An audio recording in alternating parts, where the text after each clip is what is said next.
የዲደብሊው ዜና በመጀመሪያም ርዕሶቹን እንሆ። ሱዳንን ከኢትዮጵያ ጋር በሚያዋስነው የሴቲት ወንዝ ውስጥ 15 የትግራይ ተዋጊዎች አስከሬን መገኘቱን የሱዳን የሕክምና ባለሙያዎች አስታወቁ። ሐኪሞቹ እንዳሉት ሌሎች የቆሰሉ የትግራይ ተዋጊዎች ሱዳን ሆስፒታል ውስጥ እየታከሙ ነው። የኢትዮጵያ መንግሥት ጦርና የህወሓት ተዋጊዎች አዲስ የገጠሙት ውጊያና የውጊያ ዝግጅት ሰላማዊ ሰዎችን ለከፋ አደጋን ሊያጋልጥ እንደሚችል አምነስቲ ኢንተርናሽናል አስጠንቅቋል።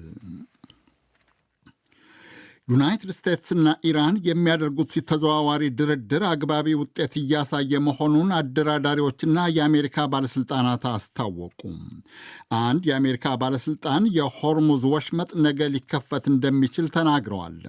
ይሁንና ሌሎች የባለሥልጣኑን አባባል አላረጋገጡም።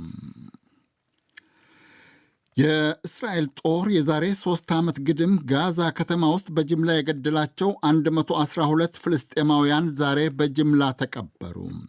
የእስራኤል የጦር ጀቶች ጋዛ ከተማ ሰብራ መንደር የነበረ አንድ መኖሪያ ሕንፃን ህዳር 2023 እንደ ግሪጎሪያኑ አቆጣጠር ሲያወድም ውስጡ የነበሩ ከ300 በላይ ሰዎች አልቀዋል።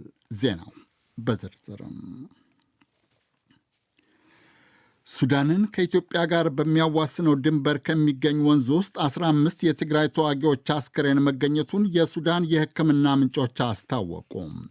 የዜና ምንጮች እንደዘገቡት የኢትዮጵያ መከላከያ ኃይልና የህወሓት ታጣቂዎች ባለፈው ቅዳሜ ሸረሪና ምዕራብ ትግራይ ውስጥ የገጠሙትን ውጊያ የሸሹ በመቶ የሚቆጠሩ ሰዎች ሱዳን ግዛት ገብተዋል።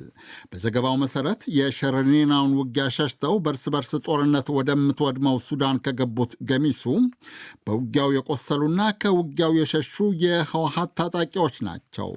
አዣንስ ፍራንስ ፕሬስ የዋድ አልሆሌይዋ ሆስፒታል የሱዳን የሕክምና ምንጮችን ጠቅሶ እንደዘገበው የአካባቢው ነዋሪዎች 15 የትግራይ ተዋጊዎችን ሴቲት ወንዝ ውስጥ ነው ያገኙት። ሆስፒታሉ ራሱ ትናንት 6 ቁስለኛ የህወሓት ተዋጊዎችን መቀበሉን የሆስፒታሉ ባለሥልጣናት አስታውቀዋል። የኢትዮጵያ መንግሥት ጦርና የትግራይ ተዋጊዎች ባለፈው ቅዳሜ ሸረሪና ውስጥ በገጠሙት ውጊያ ስለደረሰው ጉዳትና ድል የሁለቱ ወገኖች መገናኛ ዘዴዎችና ደጋፊዎች የሚያሰራጩት ተቃራኒ መረጃና መግለጫ ዛሬም እንደቀጠለ ነው።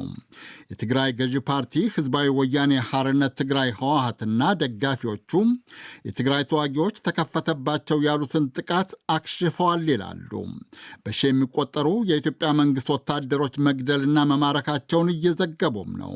የሱዳን ፈጥኖ ደራሽ ጦር RSF በእንግሊዝኛ ምህፃሩ ደጋፊዎች ከኢትዮጵያ መንግሥት ጦር ጎን ሆነው ተዋግተዋል በማለትም ህወሓት ይወቅሳል። የኢትዮጵያ መንግሥት ግን ስለ ውጊያው የትግራይ ክልላዊ መንግሥት ህወሓትና ደጋፊዎቹ ስለሚሰጡት መግለጫና ዘገባ እስከ ዛሬ ድረስ በይፋ ያለው ነገር የለም። የመንግሥት ደጋፊ ናቸው የሚባሉ መገናኛ ዘዴዎች ግን የኢትዮጵያ መከላከያ ሰራዊት በውጊያው ድል ማድረጉንና በመቶ የሚቆጠሩ የህወሓት ተዋጊዎችን መግደል ማቁሰልና መማረኩን እየዘገቡ ነው። የትግራይ ክልላዊ መንግሥት በቅዳሜው መግለጫው የኢትዮጵያ መንግሥት በትግራይ ላይ ሙሉ ጦርነት ከፍቷል ቢልም ውጊያው ከቅዳሜ በኋላ ስለመቀጠሉ እስካሁን የትኛውም ምንጭ ያለው ነገር የለም። ሸረሪና ላይ የተቀሰቀሰው ውጊያ እንዳይስፋፋ የተለያዩ ወገኖች እየጠየቁም ነው። ይሁንና የቀድሞው የተባበሩት መንግሥታት ድርጅት ዲፕሎማትና የሕግ ባለሙያ አቶ ባይሳ ዋቆያ እንደሚሉት ኢትዮጵያ ውስጥ በዚህ ወቅት ለተቀሰቀሰ ውጊያም ሆነ ለሚከሰት ችግር ዓለም አቀፉ ማህበረሰብ ብዙ ትኩረት መስጠቱ ያጠራጥራል። ለእኛ ብሎ ለኢትዮጵያ ህልውና ብሎ ዓለም ዲፕሎማሲ ጥረት አድርጎ መጥቶ ለማስታረቅ ኤፈርትም አያሳዩም። እንደምታውቀው ከሆነ አይተስድ የአውሮፓ ህብረት ሲኒየር አድቫይዘር ሆኜ ሰርቻለሁ። በኢትዮጵያ ጉዳይ አንዳችም አይነት ኤፈርት አያሳዩም። እንዲሁ ለኢትዮጵያ ህዝብ ወይም ችግሩ ሌላ ዓለም አቀፋዊ ጣጣ ያመጣል ብሎ የኢትዮጵያን ጉዳይ እንደ አጀንዳ የሚያወራ አገር የለም። አምነስቲ ኢንተርናሽናል ግን ትግራይ ውስጥ አዲስ ውጊያ መቀስቀሱ ባለፈው ጦርነት ከደረሰበት ጉዳት ያላገገመውን ሕዝብ ዳግም ለከፋ የሰብአዊ መብት ጥሰት እንደሚያጋልጠው አሳስቧል። ዓለም አቀፉ የመብት ተሟጋች ድርጅት ትናንት ማምሻውን ባወጣው መግለጫው እንዳለው ባለፈው ከባድ ጦርነት ግፍና በደል የደረሰበት ሕዝብ ፍትህ ሳያገኝ ወይም ተጠያቂነት ሳይረጋገጥለት አዲስ ውጊያ መቀስቀሱ ሲበዛ አሳሳቢ ነው። የመብት ተሟጋቹ ድርጅት እንደሚለው አዲሱ ውጊያ እስካሁን አማራና ኦሮሚያ ክልሎች ውስጥ ከሚደረጉ ግጭቶች ጋር ተዳምሮ ኢትዮጵያ ውስጥ የሚደርሰውን ሰብአዊ ጥሰት ሊያባብሰው ይችላልም። በአፍሪካ ቀንድ የአምነስቲ ኢንተርናሽናል የሰብአዊ መብት ተሟጋች ሳኡድ ኑር እንደሚሉት ሁለቱ ወገኖች የቀጠሉት የቃላት ጦርነት ሙሉ ጦርነት ሊከፈት ይችላል የሚል ስጋት አሳድሯልም።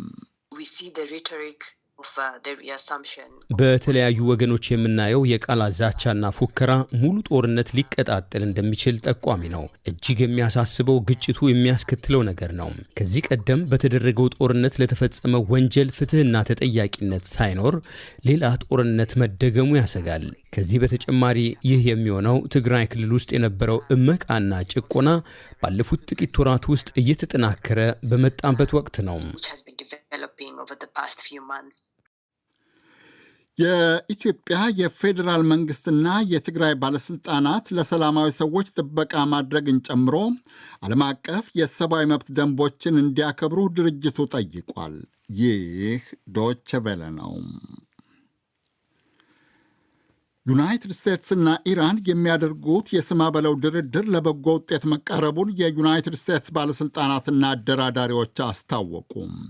የዩናይትድ ስቴትስ ውጭ ጉዳይ ሚኒስትር ማርኮ ሮቢዮ እንዳሉት በተለይ የሆርሙዝ ሰርጥን ለመክፈት ኢራንና ኦማን የሚያደርጉት ድርድር አበረታች ውጤት እያሳየ ነው። ይሁንና ድርድሩ ገና ከመጨረሻው ውጤት አለመድረሱን የሮቢዮ አስታውቀዋል።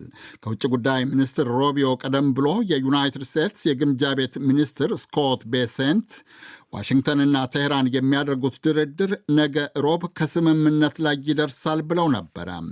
የሆርሙዝ ወሽመጥም ይከፈታል እንደ ኃላፊው። ከፓኪስታን ጋር በመሆን ተዘዋዋሪውን ድርድር የምትሸመግለው ቀጠር በበኩሏ ድርድሩ በአግባቢ ሁኔታ መቀጠሉን አስታውቃለች።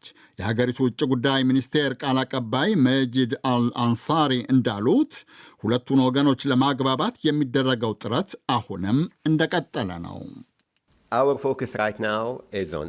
በአሁኑ ወቅት ትኩረታችን ጦርነቱ እንዳይባባስ መከላከልና የሆርሙዝ ወሽመጥ ዳግም እንዲከፈት ማድረግ ነው። ከዚህም በተጨማሪ በሁለቱ ወገኖች መካከል ለዲፕሎማሲ ዳግም በር መክፈት። ዋናው ትኩረት የአጭር ጊዜ መፍትሄ ማግኘት ነው። ድርድሩን እንደገና ለመጀመርና ሙሉ በሙሉ በድርድር ላይ የሚያተኩር የሽምግልና ጥረት እንድናደርግ የሚረዳንን ስምምነት ማፈላለግ ነው። የእስራኤል ጦር የዛሬ 3 ዓመት ግድም ጋዛ ውስጥ በጅምላ የገደላቸው 112 ፍልስጤማውያን ዛሬ እዚያው ጋዛ ውስጥ በጅምላ ተቀበሩ። የእስራኤል ጦር የሐማስን ጥቃት ለመበቀል በሚል ጋዛ ከተማ ሰብራ መንደር የሚገኝ አንድ የመኖሪያ ሕንፃን ህዳር 22 ቀን 2023 እንደ ግሪጎሪያኑ አቆጣጠር በተዋጊ ጀት ከመሬት ደባልቆት ነበረ። ሕንፃው ሲወድም ውስጡ የነበሩ ከ300 በላይ ፍልስጤማውያን አልቀዋል። የጋዛ የሰላማዊ ሰዎች ተከላካይ የተባለው የአደጋ ሰራተኞች ቡድን የሟቾቹን አስከሬን ከፍርስራሽ ውስጥ ለማውጣት ባደረገው ጥረት እስከ ትናንት ድረስ የ112ቱን ሰዎች አስከሬን አግኝቷል። ከ112ቱ ሰዎች 40ው ሕፃናት ወይም ልጆች ነበሩ። ሁሉም ዛሬ ተቀበሩ። ዛሬ ከተቀበሩት ሌላ ከ30 የሚበልጡ ሰዎች አስከሬን ከዚህ ቀደም ከፍርስራሹ ስር ተገኝቶ ተቀብሯል። የሌሎች የ160 ግድም ያክል ሰዎች አስከሬን እስካሁን ድረስ አልተገኘም። ባለፈው ሳምንት ከሞሮኮ ወደ ስጳኝ ግዛት የውታ ለመሻገር ሲሞክሩ የሞቱት ስደተኞች ቁጥር 75 መድረሱን የስጳኝ ባለሥልጣናት አስታወቁ። ወደ 60 ሺህ የሚጠጉ ስደተኞች እየተተለተሉ በአጭር ጊዜ ውስጥ የሞሮኮ ድንበርን አቋርጠው ስጳኝ ግዛት መግባታቸው አውሮፓ ውስጥ ከፍተኛ ስጋትና የፖለቲካ ውዝግብ አስከትሏል። የስጳኝ መንግሥት ሞሮኮ ስደተኞቹን አልተቆጣጠረችም ወይም ሆን ብላ ስጳኝን ለመጉዳት ስደተኞቹን በጅምላ ለቃ ትጠብቃለች በማለት እየወቀሰ ነው። እስካሁን መሞታቸው ከተረጋገጠው 75 ስደተኞች አብዛኞቹ የሞቱት ባህር ውስጥ ሰምጠው ነው። ከ75ቱ 11ዱ የሞቱት ግን የሞሮኮን ድንበር ሳይሻገሩ ነው። ይህ ዶቼ ቬለ ነው።